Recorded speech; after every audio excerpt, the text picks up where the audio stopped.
श्रद्धा अकॅडमीवर दगडफेक प्रकरणी 15 जणांवर गुन्हा दाखल. इचलकरंजी शहरातील श्रद्धा अकॅडमीमध्ये शिकणाऱ्या 12वीतील एका विद्यार्थ्याने हॉस्टेलमधील बाथरूममध्ये गळफास घेऊन आत्महत्या केल्याची धक्कादायक घटना नुकतीच उघडकीस आली होती.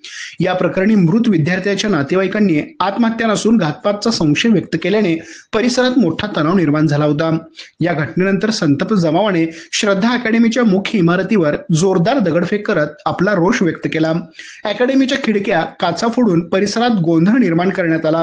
या प्रकरणी गावबाग पोलिसांनी स्वतः फिर्यादी होत 15 अज्ञात व अनोळखी व्यक्तीविरुद्ध गुन्हा दाखल केला आहे. भारतीय दंड संहितेच्या विविध कलमाखाली ही कारवाई करण्यात आली आहे.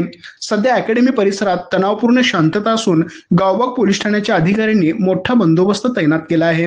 घटनेनंतर पालक वर्ग व विद्यार्थी वर्गामध्ये भीतीचे वातावरण निर्माण झाले आहे.